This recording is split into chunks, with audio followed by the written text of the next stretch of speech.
નમસ્કાર. એશિયાના સૌથી જૂના અખબાર મુંબઈ સમાચારના ડિજિટલ પ્લેટફોર્મ પર આપનું સ્વાગત છે. મિત્રો, અત્યારે હાલ વિશ્વભરનું ધ્યાન એક જગ્યાએ કેન્દ્રિત થયેલું છે અને મિડલ ઈસ્ટમાં જે અત્યારે હાલ તણાવ છેલ્લા 15-20 દિવસથી ચાલી રહ્યો છે તેના પર ધ્યાન કેન્દ્રિત એટલા માટે છે કે યુદ્ધ તો છે જ, પરંતુ સાથે સાથે crude oil, petrol, diesel, gas તેની તંગી ભારત સહિત દુનિયાના દેશોમાં વર્તાઈ રહી છે અને આવનારા સમયમાં કેવા પ્રકારની તેની અસરો આવી શકે છે જો યુદ્ધ વધારે લાંબુ ચાલે. અને ખાસ કરીને ભારતની વાત કરીએ તો ભારતમાં આ જે ઈરાન પાસેથી પસાર થતી ખાડી હોર્મુઝ જેનું નામ છે, તેના વિકલ્પમાં ભારત પાસે બીજા કયા અન્ય વિકલ્પો છે કે જેનાથી ભારતમાં કોઈ અસર વધારે જોવા ના મળે.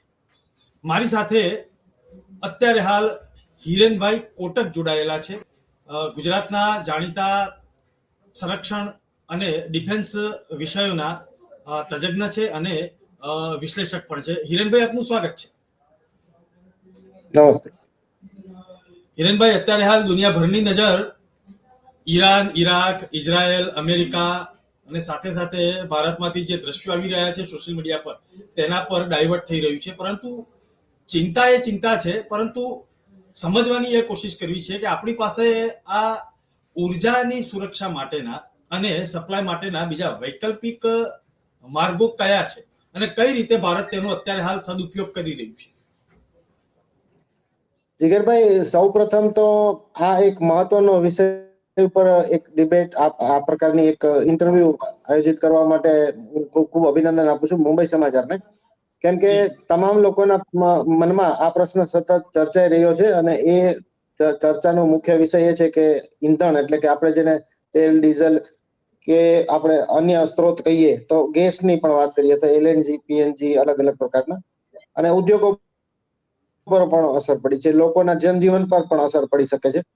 આ સ્થિતિમાં ચર્ચા જેટલી હાઈપ જેટલો મોટો દેખાઈ રહ્યો છે એટલી સમસ્યા નથી. કેમ કે ભારત પાસે, ખાસ કરીને આપણે આપણા દેશની વાત કરીએ તો સૌપ્રથમ ભારત પાસે જે સ્ટ્રેટેજિક સ્ટોક છે એ ખૂબ સારો છે. કેમ કે આપણે જો વિશાખાપટ્ટનમની વાત કરીએ તો વિશાખાપટ્ટનમ પાસે 53.3 લાખ ટન આપણે ભૂગર્ભમાં સંગ્રહિત જથ્થો આપણી પાસે તેલનો છે, જે આપણને કામમાં આવી શકે છે. ગેસનો પણ એ જ રીતે આપણી પાસે એક જથ્થો છે. હવે આપણે જે છૂટ અને જે ઇઝીલી આપણે જે બધાને આપણે સપ્લાય કરી રહ્યા હતા ત્યાં આપણે થોડાક નિયંત્રણો લાદી અને આગામી દિવસોમાં કદાચ આ યુદ્ધની જે શક્યતા જોવાઈ રહી છે કે કદાચ વધારે ચાલે તો શું થશે, તે સ્થિતિમાં આપણો જે સ્ટ્રેટેજિક સ્ટોક છે એ આપણને કામમાં આવવાનો છે. કેમ કે વિશ્વના તમામ દેશોને પોતપોતાની સમસ્યાઓ પોતપોતાના ભૌગોલિક સ્થાન મુજબ નડી રહી છે. ભારત પાસે આ સ્ટ્રેટેજિક બાબતમાં ધ્યાનથી જોઈએ તો જે જથ્થાની સપ્લાય જે થઈ રહી છે એ જે આપણે સ્ટ્રેટ ઓફ હોર્મુઝ, એટલે કે સ્ટ્રેટ ઓફ હોર્મુઝ એટલે કે આપણે જેને આપણે ગુજરાતીમાં તો આપણે સંસ્કૃત ભાષામાં પણ આપણે જેને સમુદ્ર ધુની કહીએ એટલે ખાડી, એ ત્યાંથી પસાર થાય છે. પરંતુ તેના વૈકલ્પિક માર્ગો પણ છે. કુલ જે વિશ્વનો તમામ જથ્થો છે એના 27 થી 30% છે એ સમુદ્ર ધુનીમાંથી, એટલે કે આ સ્ટ્રેટ ઓફ હોર્મુઝમાંથી પસાર થાય છે. એ હોર્મુઝમાંથી પસાર થતો જથ્થા ઉપરાંતના પણ કેટલાક વૈકલ્પિક માર્ગો છે જેની પણ ભારત છે એ શક્યતાઓ ખૂબ સક્રિય રૂપથી ચકાસી રહ્યું છે, જેના કારણે આપણે આવનારા દિવસોમાં પણ આ સમસ્યા ભારતને ન નડે એ માટેના સઘન પ્રયત્નો આદરી દેવાયા છે.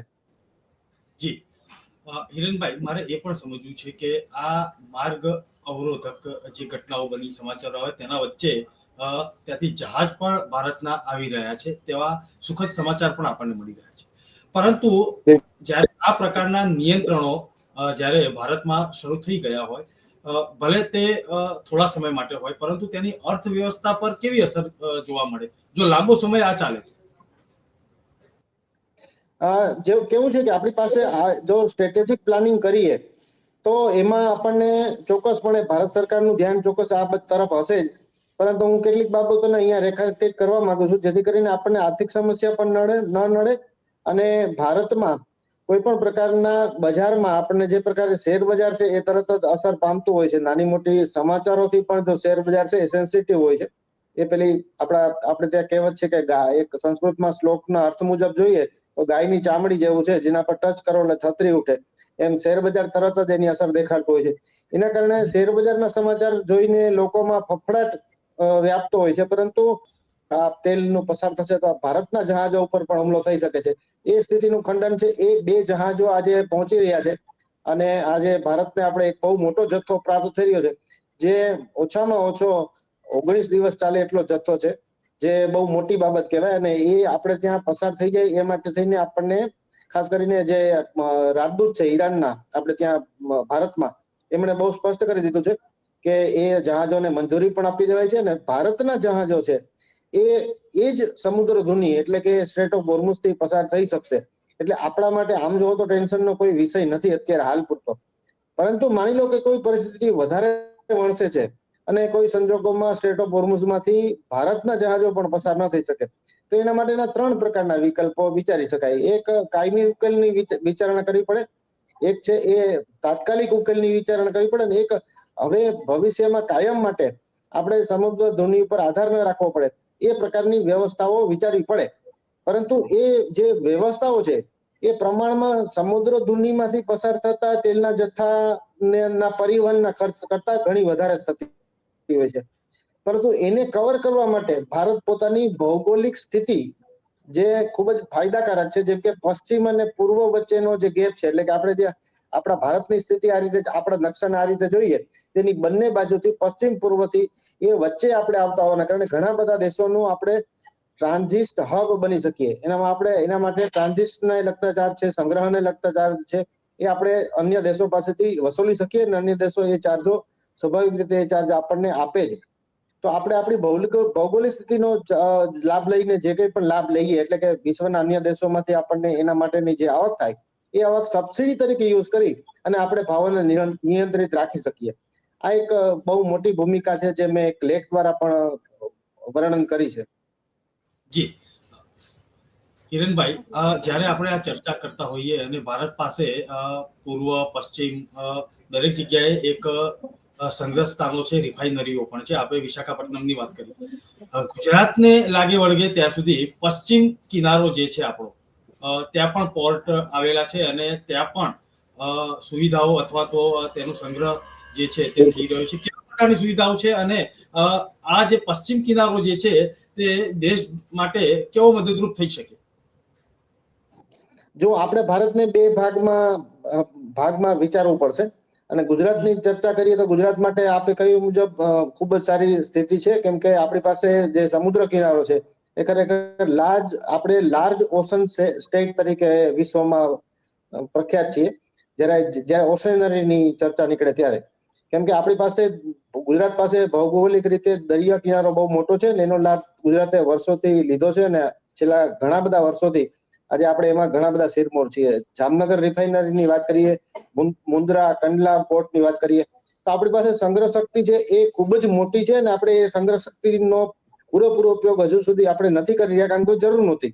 હવે જો જરૂર પડે છે તો સંગ્રહ શક્તિ એટલી મોટી કરી શકીએ કે આપણે નોર્થ અને સાઉથ બંનેમાં કદાચ મદદરૂપ થઈ શકે એવી સ્થિતિ છે. બીજી તરફ આપણે કદાચ માની લો કે આપણે સાઉથમાં મદદ કરવાની જરૂર પડે તો એ પણ આપણે શક્યતા બહુ જ ઓછી છે, કેમ કે આપણી પાસે ત્યાં વિશાખાપટ્ટનમની જે વાત કરી એ મુજબ સાઉથમાં પણ આપણી પાસે 3 સ્ટ્રેટેજિક પોઈન્ટ છે જે આપણને ત્યાંના સંગ્રહ માટે કામ આવે અને આપણે માત્ર નોર્થની ચિંતા કરવી પડે એટલું ગુજરાત સક્ષમ છે કે એ જ્યારે પણ એ નવો જથ્થો નવા માર્ગે આવે તો એ ત્યાં આપણે ઉતારી શકાય એવું છે. કતાર અને ઓમાનના રસ્તે જ્યારે પાઇપલાઇન અથવા જો આપણે ટ્રક દ્વારા એટલે કે ટેન્કરો દ્વારા આ સપ્લાયને ચાલુ કરીએ તો આપણી પાસે દરિયા કિનારાનો ગેટવે છે, જે ગેટવે થી આપણે આપણા ગુજરાતમાં તેલનો સંગ્રહ રાખી અને એને આપણા ભારતમાં તમામ સ્થળો ઉપર સુધી પહોંચાડી શકીએ એવી સ્થિતિ છે. તેલની ખાસ કરીને વાત કરીએ તો એનું જ્યારે આપણે પરિવહન કરવાની વિચાર કરીએ ત્યારે એમાં કેટલીક ભાંગફોડ, ચોરી આ પ્રકારના બનાવોની શક્યતા પણ વધી જતી હોય છે. તો એને ધ્યાનમાં રાખી અને આપણે એક નવી વ્યવસ્થા ઊભી કરવી જરૂરી છે, જે આપણે કરી શકીએ એમ છીએ. હાલ પૂરતું આપણે જે મેં વાત કરી એ મુજબ બાય રોડ આપણે બાય ટેન્કરો દ્વારા આપણે આ વ્યવસ્થાઓને ખૂબ સારી રીતે ચાલુ રાખી શકીએ એમ છીએ. આપણી પાસે ભારતમાં આ ક્ષમતા ખૂબ સારી છે અને કદાચ આપણી જે ખાસ કરીને સરકારની જે પોલિસી છે એ પ્રમાણે સરકારે આવી કોઈ પણ પરિસ્થિતિને પહોંચી વળવા માટે જે સંગ્રહિત જે સ્ટોક છે એને ખૂબ સારો બનાવીને રાખેલ છે, જે ભારતને ખૂબ જ ઉપયોગી નીવડશે. જી હિરેનભાઈ, એક વાત એ સમજવાનો પ્રયત્ન કરવો છે કે અત્યારે હાલ દેશની વાત કરીએ તો અલગ અલગ રાજ્યોમાંથી, શહેરોમાંથી અલગ અલગ જે દ્રશ્યો સામે આવી રહ્યા છે. ખાસ કરીને એલપીજી ગેસ સિલિન્ડરની માંગ અને તેનો પુરવઠો, ઓનલાઈન બુકિંગ સેવા ક્યાંક ખોરવાઈ ચૂકેલી છે અને તેની સામે સરકાર કહી રહી છે કે કોઈએ પેનિક થવાની જરૂર નથી. આપણા ગુજરાતના મુખ્યમંત્રી શ્રીએ પણ ગઈકાલે વાત કરી કે કોઈએ પેનિક થવાની જરૂર નથી, પરંતુ વ્યવસ્થાના ભાગરૂપે આ એક સિસ્ટમને ફોલો કરવો જરૂરી પણ છે. સવાલ એ થાય છે કે જો પેનિક થવાની જરૂર જ ન હોય તો આ પ્રકારની ભીડ કઈ રીતે ઉમટી છે, શા કારણથી ઉમટી છે? કારણ કે અફવાનો જે બજાર જે છે તે ગરમ છે, પરંતુ સામે પક્ષે સિલિન્ડર મળી રહ્યા છે તે પણ એક હકીકત છે તેવું સરકાર દાવો કરી રહી છે, પરંતુ લાઈનો તો જોવા મળી રહી છે. તો આમાં આ સરકારની જે ભૂમિકા છે તે અત્યારે હાલ તો બચાવ કરવો કે વ્યવસ્થા ગોઠવવી તેના પર નજર રાખી રહી છે. કારણ કે કરવું શું એક મોટો યક્ષ પ્રશ્ન છે, પબ્લિક રોડ ઉપર ઉતરેલી છે. એક બહુ મહત્વની બાબત અહીંયા સમજવા જેવી એ છે, અને ખાસ કરીને આપના માધ્યમથી દર્શક મિત્રો અને ભારતની જનતાને પણ ખાસ આ વાત જણાવવી જરૂરી છે કે આપણે જ્યારે પણ અફવાની બજાર ગરમ થાય છે ત્યારે સ્વાભાવિક રીતે ઘણા બધા લોકો હોય છે જે અધિકૃત સમાચારો ઉપર જ આધાર રાખે છે, અને કેટલાક લોકો છે એ અફવામાં વહી જવાના કારણે ક્યારેક પેનિકમાં આવી અને આ પ્રકારની સંગ્રહખોરી અથવા લાઈનો લગાડવાનું કામ શરૂ કરી દેતા હોય છે. હવે આપને ખ્યાલ હશે કે જે રીતે આપણે બધા સમાચાર પત્રો અને આપના માધ્યમ દ્વારા પણ એક સમાચાર પ્રસારિત થયા કે જે ગેસ બુકિંગ લોકોએ કરી હતી એ બુકિંગ, બાટલાની બુકિંગ છે એ ઓપન હોવાના કારણે લોકોએ અતિરિક્ત એટલે કે જરૂરિયાત છે એના કરતા વધારે બુકિંગ કરી દીધી અને કેટલાક લોકો છે એ ગેસ એજન્સી ઉપર પહોંચી ગયા હતા. હવે એ જમાનો રહ્યો જ નથી કે આપણે ગેસ એજન્સી પર જઈને આપણે આપણો બાટલો હાથ લઈ આવવો પડે, પરંતુ એની સપ્લાય ઘર સુધી પહોંચી જતી હોય છે. બીજી બાબત એ સમજવાની છે કે ભારત સરકારની ઉજ્જવલા યોજના જે છે એ હજુ સુધી ચાલુ છે અને ખૂબ સારી રીતે સુચારુ રૂપથી ચાલી રહી છે. એટલે એની સબસિડીનો લાભ છે એ તો હજુ આપણી પાસે આપણને અવિરતપણે મળી જ રહ્યો છે. ઉપરાંત ખાસ કરીને જ્યારે પણ આ કોરોના સમયને પણ જો આ બાબતમાં યાદ કરીએ તો ત્યારે પણ લોકોને બધી ચીજ વસ્તુઓ ઘર બેઠા મળી રહેતી હતી, અને જે કઈ વસ્તુ લેવા જવી હોય એના માટેના પણ સર્ટેન એરેન્જમેન્ટ આપણે કરી દીધા હતા. તેમ છતાં ઘણા બધા લોકો પેનિકમાં આવી અને આ પ્રકારે સંગ્રહખોરી, લાઈનો લગાડવી અને એ સ્થિતિ ઊભી કરતા હતા. પરંતુ ક્યારેક આવી જે લાઈનો છે, એના જે દ્રશ્યો છે એ ક્યાંક લોકોને વિચલિત કરી જતા હોય છે કે શું ખરેખર બહુ મોટી તકલીફ છે. કેટલાક લોકો તો હવે એવું પણ વિચાર કરતા થઈ ગયા છે કે કદાચ રાશન નહીં મળે તો આપણે ઝડપથી રાશન લઈ લઈએ, વધુ સંગ્રહ કરી લઈએ, પણ એવી કોઈ સ્થિતિ ભારતમાં છે નહીં. સૌપ્રથમ તો એ યાદ રાખવાનું છે કે ભારતમાં યુદ્ધ નથી, ભારતમાં યુદ્ધની સ્થિતિ પણ નથી. માત્ર આ જે સપ્લાય છે એ સપ્લાય છે એનું સ્વરૂપ બદલાયું છે, એટલે કે એના પરિવહનનું, એને અહીંયા આપણા સુધી પહોંચવાનું સ્વરૂપ બદલાઈ રહ્યું છે. આપણે એ સ્થિતિમાં નથી કે આપણી પાસે અત્યારે છે એ ફ્યુલ ક્રાઇસિસ ઊભી થઈ હોય. આ ફ્યુલ ક્રાઇસિસ નથી. એટલે અફવાનું ખંડન કરવાનું કામ મીડિયાના માધ્યમથી ખાસ કરીને અને સોશિયલ મીડિયામાં પણ જે લોકો આ બાબતે કોઈ સમાચારને જો વેગ આપતા હોય તો એમણે પણ ખૂબ જવાબદારીપૂર્વક વર્તન કરવું જોઈએ, જેના કારણે આ પ્રકારની કોઈ પેનિક ના ફેલાય. આ માત્ર ફોલ્સ પેનિક છે, એ જે સરકારનું કહેવું છે એ ચોક્કસપણે સાચી વાત છે, અને એ ફોલ્સ પેનિકનો ખાસ કરીને જેટલા લોકો આવા કાળા બજાર કરવાની કોશિશ કરતા હોય કાંઈક બાટલાઓના કે ગેસના કે કોઈ પણ ચીજ વસ્તુના, તો એના ઉપર પણ કડક પગલાઓ આજે આપણે સામે આવી રહ્યા છે અને સરકાર લઈ રહી છે. એ ખૂબ સારી બાબત છે, પણ લોકોનો સહકાર પણ એટલો જ જરૂરી છે જેથી કરીને આ પ્રકારની કોઈ પણ બાબતો સામે ન આવે. જી, આ જ્યારે આપણે ચર્ચા કરતા હોઈએ, એલપીજી ગેસ હોય, પેટ્રોલ ડીઝલ હોય, ક્રૂડ ઓઇલ હોય, આપણે રશિયાથી પણ આયાત કરતા હતા, પણ વચ્ચે જેમ સૌ જાણે છે તેમ આખી વાત ડાયવર્ટ થઈ અને જગત જમાદાર અમેરિકાએ અલગ અલગ રીતે ભારત પર પ્રેશર લાવવાનું શરૂ કર્યું. અત્યારે હાલ મિડલ ઈસ્ટમાં આ તણાવ છે, એટલે અમેરિકા એમ કહી રહ્યું છે કે ભારતને અમે 30 દિવસ રશિયાથી લેવાની છૂટ આપીએ છીએ. તો શું આ તણાવનો લાભ લેવા માટે ભારતને તે જણાવી રહ્યા છે કે ભારતને આદેશ કરી રહ્યા છે? જુઓ, ઘણા બધા સ્ટેટમેન્ટ, ઘણી બધી વાતો આપણા સુધી આવતી હોય છે. સ્ટેટમેન્ટ આવવું અને કોઈ વાતો આવી એ બંનેમાં ઘણો ફરક છે. બીજું, આપણે જ્યારે પણ અમેરિકા આપણને છૂટ આપે ને પછી આપણે 30 દિવસ લઈ શકીએ એવી આપણી દયામણી સ્થિતિમાં ભારત ક્યારેય હતું નહીં અને નથી. એ ઉચ્ચ કક્ષાએથી પણ આ બાબતમાં ખૂબ જ ચોખવટ એટલે કે ક્લિયરન્સ કરી દેવામાં આવ્યું છે.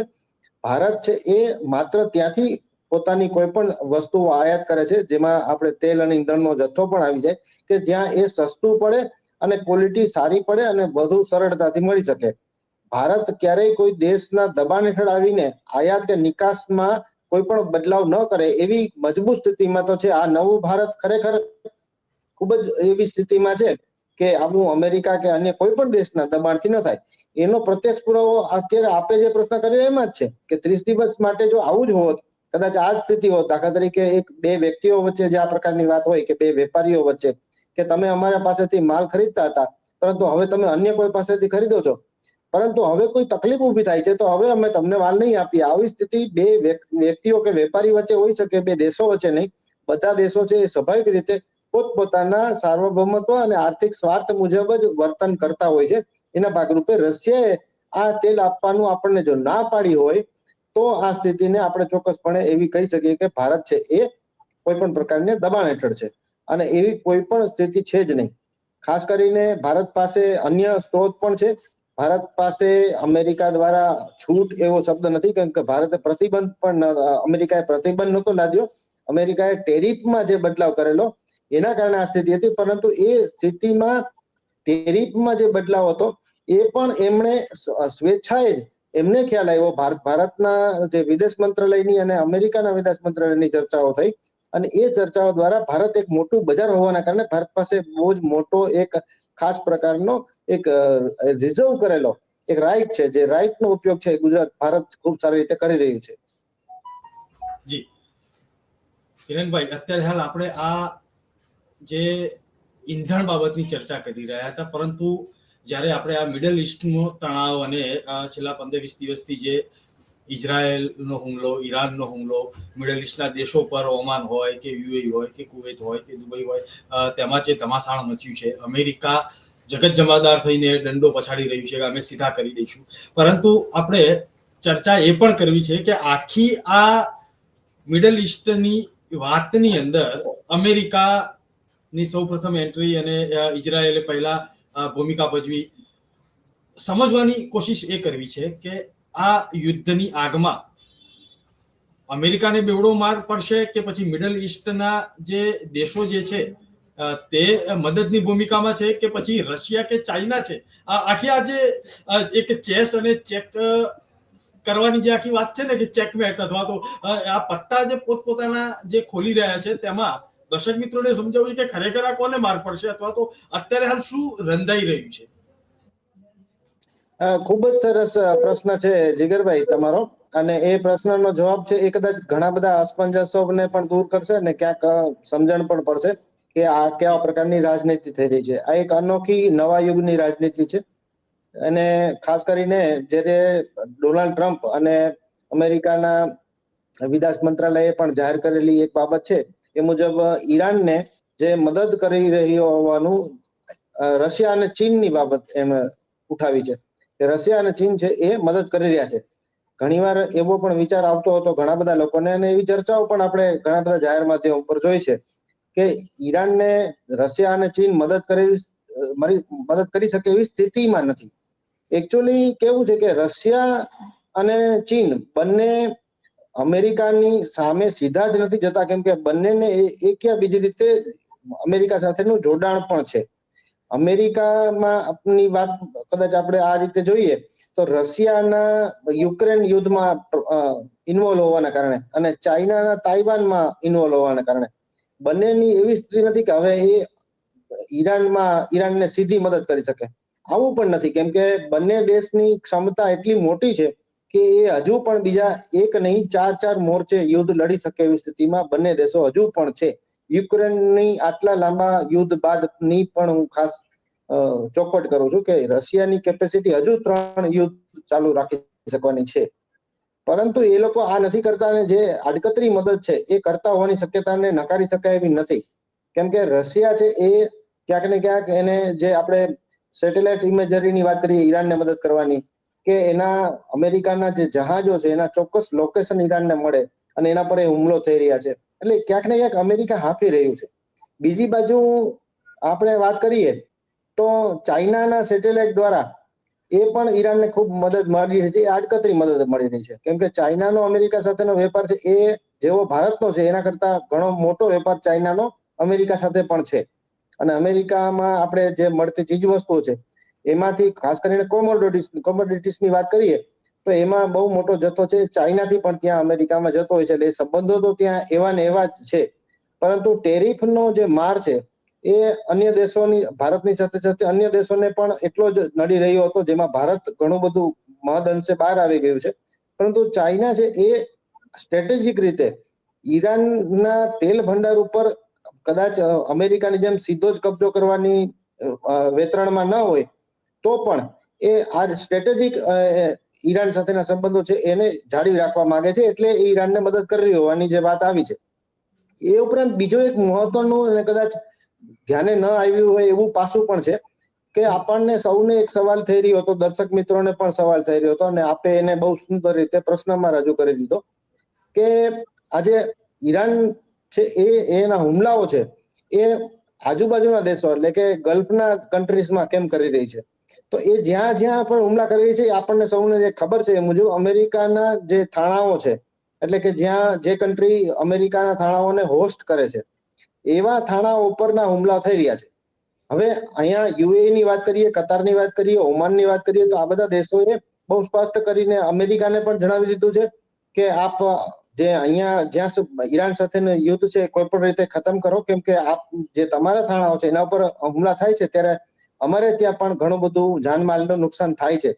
એટલે એક રીતે અમેરિકાને એ યુદ્ધ બંધ કરવા ક્યાંક ને ક્યાંક આડકતરો ઇશારો યુદ્ધ છોડી દેવા માટેની આ એક પહેલ થઈ રહી છે.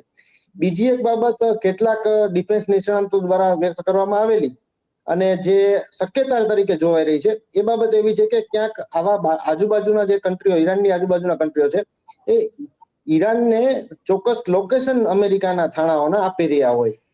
જો આ રીતની ઘટના બનતી હોય તો સ્વાભાવિક રીતે એ અમેરિકાની જે એક પ્રકારની આપણે જેને કહીએ પ્રોક્સી એની જે એડમિનિસ્ટ્રેશન એરેન્જમેન્ટ છે, એટલે કે એના જે એને પોતાને ત્યાં જે લશ્કરી હાજરી છે એને ખાળવા માટે આ પ્રકારની સ્થિતિ ઊભી કરી રહ્યા હોય એટલે કે ડબલ ગેમ જેને આપણે કહીએ એ ડબલ ગેમ રમાઈ રહી હોય એ પ્રકારનું પણ એક ચિત્ર ઉપસી રહ્યું છે ને એને પણ એક મોટી શક્યતા તરીકે જોવાઈ રહ્યું છે. આ સ્થિતિ બંને સ્થિતિમાં ભારતનો તો ફાયદો જ છે, કેમ કે આગળ જતા આ યુદ્ધ આ સ્થિતિ છે એમાં જે રીતે અમેરિકા હાંફી રહ્યું છે, અમેરિકાને જે પ્રકારે આ તકલીફો પડી રહી છે અને અમેરિકા બહુ ટૂંક સમયમાં આ યુદ્ધને ખતમ કરી દેશે એવી જે વાત અમેરિકા કરી રહ્યું છે એ પાછળ માત્ર એટલું જ નથી કે અમેરિકા જીતી જવાનું છે. અમેરિકા જીતી ગયા છે એવું પોતાનું અપને મુંહ મિયા મીઠું જે શબ્દ છે એને ક્યાંક સાર્થક કરી અને યુદ્ધ આટોપી લે એવી પૂરી શક્યતા જોવાઈ રહી છે. જી, બીજો એક સવાલ થાય છે કે ગલ્ફના દેશોની ડબલ ગેમ જે છે આ આપે વાત કરી, આ શું પોતાના હિતો જાળવવા માટેની આ ડબલ ગેમ ચાલી રહી છે કે પછી જગત જમાદારને આ વખતે તો સીધા જ કરી દેવા છે તેવી કોઈ વાત છે? તો જી બિલકુલ સાચી વાત તમે કરી, કેમ કે એ ડબલ ગેમ કદાચ રમાઈ રહી હોય તો એની પાછળનો હેતુ સ્વાભાવિક રીતે પોતાના હિતો જાળવવાની પણ હોઈ શકે. ભવિષ્યમાં જે રીતે ઈરાનને આ મુશ્કેલી નડી છે એમની પાસે અલગ અલગ બાબતોને લઈને, આમ તો અમેરિકાનું એક જ ગાણું છે કે અમારે ઈરાનમાંથી પરમાણુ શસ્ત્રો છે એને દૂર કરવા છે અને ઈરાન છે એ એક વેપારિક નહીં પરંતુ આતંકવાદી રાજ્ય એટલે કે દેશ છે અને અમારે એની પાસેથી પરમાણુ શસ્ત્રોને બનાવવા નથી દેવા. પરંતુ આપણે જોયું છે કે પરમાણુ શસ્ત્રો જે દેશ પાસે હોય એવા કોઈ દેશ ઉપર આજ દિન સુધી હજુ સુધી અમેરિકાએ હુમલો નથી કર્યો અને એક બાજુથી અમેરિકા કહે છે કે ઈરાન પાસે પરમાણુ શસ્ત્રો છે અને જે સ્થિતિમાં ખમનઈની હત્યા થઈ એટલે એમની પર જે હુમલો થયો અને એમને મોતને ઘાટ ઉતાર્યા તો એનો જે આઉટરેજ હતો એ ઈરાનમાં અને અન્ય દેશોમાં પણ જોવા મળ્યો. તો આ સ્થિતિ કદાચ ઈરાન માટે સૌથી ભયાવક હતી અને એ સ્થિતિમાં જે એડમિનિસ્ટ્રેશન છે એ કદાચ એની પાસે પરમાણુ હથિયાર હોય તો એ પરમાણુ હથિયારને ની ધમકી પણ આપી શકતા હતા અથવા તો એને ઉપયોગ પણ કરી શકતા હતા. એટલે ક્યાંક તો એ ડેવલપિંગ સ્ટેજમાં હોઈ શકે પરમાણુ હથિયાર માટે ઈરાન. પરંતુ અમેરિકાની ખાસ કરીને આપણે જે અત્યારે મુખ્ય પ્રશ્ન છે આપનો એ મુજબ અન્ય બાકીના દેશો છે એ પોતાનાથી અમેરિકાની હાજરીને દૂર કરવા માંગે છે. ઈરાન જેવા જ હાલ ભવિષ્યમાં પોતાના ન થાય એટલે પોતાના દેશમાં અમેરિકાના થાણાઓ ક્યાંક ભવિષ્યમાં હાલની જે અમેરિકાની સ્ટ્રેટેજી દેખાઈ રહી છે એ પ્રકારની સ્ટ્રેટેજીમાં એ લોકો એમના પરોક્ષ શાસનમાં ન ઢસડાઈ જાય એ માટે પોતાના સાર્વભૌમત્વની રક્ષા માટે ક્યાંક આ બધું કરી રહ્યા હોય એવું જણાઈ રહ્યું છે. જી, આખી વાતનો નિષ્કર્ષ તો એ પ્રકારનો નીકળે કે ઈરાનની અત્યારે હાલ જે આપણે તાકાત જોઈ રહ્યા છે તેની પાછળ અન્ય એક મોટા માથા, એટલે કે સીધા નામ સાથે ચર્ચા કરીએ તો ચાઇના છે, રશિયા છે, તેની સાથેના અન્ય દેશો પણ હોઈ શકે છે, પરંતુ ઈરાન એકલું નથી. આ તેની પાછળ એક પીઠબળ પૂરજોશમાં મળી રહ્યું છે. તેમાં ઇન્ટેલિજન્સ ખૂબ મહત્વની વાત છે. બિલકુલ સાચી વાત છે. ઇન્ટેલિજન્સ ખૂબ જ અગત્યનું છે ને એ ઇન્ટેલિજન્સ એકલા ઈરાનનું ન હોઈ શકે. આ બહુ સ્પષ્ટ શબ્દમાં હું પણ કહી રહ્યો છું, બહુ ખોલીને કહી રહ્યો છું. સ્વાભાવિક રીતે ઈરાનને મદદ મળી જ રહી હશે અને એ જે મદદ મળી રહી હોય એના નામોની આપણે ચર્ચા કરી છે અને એ મદદ દ્વારા જ ઈરાન અમેરિકાને હંફાવી રહ્યું છે. નહીં તો ઈરાન છે એ અમેરિકા સામે ઘણા સમય પહેલા જ એ સ્વાભાવિક રીતે નષ્ટ થઈ ચૂક્યું હોત અને અત્યારે શરણાગતિના સ્ટેજમાં હોત. પરંતુ એવું નથી થઈ રહ્યું. એની પાછળ માત્ર એટલું જ નથી કે અન્ય દેશોની એને મદદ મળી રહી છે અથવા ગુપ્તચર એજન્સીઓની મદદ મળી રહી છે. ઈરાન પોતે પણ બહુ સ્ટ્રેટેજિક હુમલાઓ કરી રહ્યું છે. એટલે કે જે હુમલા કરી રહ્યું છે એ આસપાસના દેશોમાં જ્યાં અમેરિકાના ખાસ કરીને જે કઈ થાણાઓ છે એને નષ્ટ કરવા પાછળ ઉપયોગ કરી રહ્યું છે. બીજું ખાસ કરીને એ જે સ્ટ્રેટ ઓફ હોર્મુઝ છે એને બંધ કરીને એને ખ્યાલ છે કે આ જે પ્રેશર છે એ વિશ્વના તમામ દેશો ઉપર જવાનું છે અને એ પ્રેશર છે એ ક્યાંક ને ક્યાંક ડાયવર્ટ થઈ અને પછી અમેરિકા પર પહોંચવાનું છે, જે સ્થિતિ હવે શરૂ થઈ ચૂકી છે. એટલે કે વિશ્વના અન્ય દેશો છે એમણે અમેરિકાને પણ સમજાવવાનું, એટલે કે અમેરિકાને જણાવવાનું ચાલુ કરી દીધું છે કે અમારા દેશો ઉપર આ પ્રકારની તકલીફ ઊભી થાય એ બિલકુલ સાખી લેવાય એવી સ્થિતિ નથી. એટલે આ એક પ્રકારે આપણે જોઈએ તો એક સ્ટ્રેટેજિક વોરની સ્થિતિમાં ઈરાન બે મોરચે લડી રહ્યું છે. જી, આ આખી ચર્ચા પરથી એક નિષ્કર્ષ હિરણભાઈ એવો નીકળે જે તમે વાત કરી રહ્યા છો તે પ્રમાણે અત્યારે હાલ પરિસ્થિતિનું આંકલન જે આપણે કરી રહ્યા છીએ તે પ્રમાણે કે આવનારા સમયમાં ફક્ત એક હોર્મુઝ ખાડી જે પસાર થઈ રહી છે ઈરાન અને ખાડી દેશોના મધ્યમાંથી, ત્યાં એક નાક દબાવવાથી દુનિયાના દેશોનું નાક દબાવાય અને શ્વાસ રૂંધાય તો અમેરિકા પર સીધી અસર થાય. જી, બિલકુલ સાચી વાત છે. કેમ કે વેનેઝુએલામાં જે રીતે અમેરિકાએ એક પ્રકારે પોતાનું શાસન સ્થાપી દીધું, એટલે કે મેં વાત કરી એમ પ્રોક્સી એડમિનિસ્ટ્રેશન બનાવી દીધું, એવું ઈરાનમાં શક્ય થતું જણાઈ નથી રહ્યું. પરંતુ એવું થઈ ગયું છે એવું જાહેર કરીને અમેરિકા એક્ઝિટ લઈ શકે છે. એટલે માનભેર એમણે એક્ઝિટ લેવી હોય તો આ સ્થિતિમાં અમેરિકા છે અને અમેરિકા કદાચ એવું જ કરે એવું દેખાઈ રહ્યું છે. જી, હિરણભાઈ, આપ આ રસપ્રદ ચર્ચામાં મુંબઈ સમાચાર સાથે જોડાયા અને ભારતની અત્યારની હાલની ઈંધણ સપ્લાય અને તેના પરના કેવા વિવિધ માર્ગો છે અને ઈરાન સાથેના સંબંધોની વાત કરી. ત્યારબાદ આપે દુનિયાના દેશો અને અમેરિકા, ચાઇના, રશિયા, મિડલ ઇસ્ટના દેશો અને ઈરાનની આખી જે ભૂમિકા છે તેના પર પણ ખૂબ સરસ રીતે પ્રકાશ પાડે તે બદલ હું આપનો આભાર માનું છું.